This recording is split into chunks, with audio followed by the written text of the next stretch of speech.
আমরা বর্তমান খালটা পার হয়ে পড়ছি। এই যে ইমন মিয়ার জুতাটা খুলে গেছে, সে তার দাও দিয়ে জুতা ঠিক করতেছে।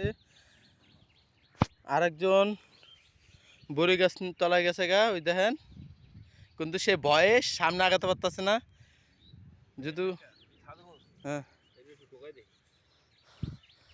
পরে ঢুকিস আর পরে ঢুকিস, থো এখান তুই থুয়ে যাবি, এই যে আর এখান থুয়ে যা। আমরা এখন আস্তে আস্তে জঙ্গলের দিকে আগাইতেছি। জঙ্গলটা অবশ্য খুব ভয়ঙ্কর একটা জঙ্গল। ইমন মিয়া জুতা লাগাইতেছে, আমরা আস্তে আস্তে আগাই।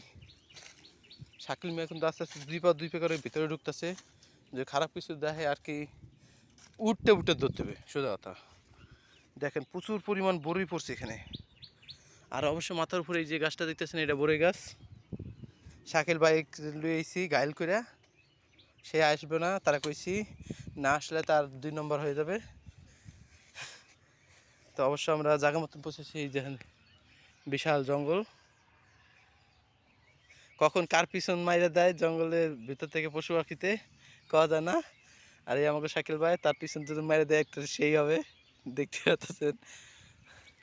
আমাকে ইমন মিয়া ওখানে আটকে গেছে, দেখতেছেন এই যে ইমন মিয়া হয়ে পড়ছে জঙ্গলে। চলেন আপনাকে জঙ্গলটা ঘুরে ঘুরে দেখায়।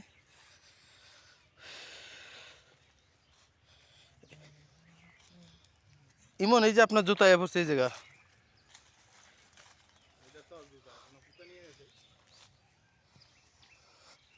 দেখতে পাচ্ছেন এখানে মাদকের কাজও চলে।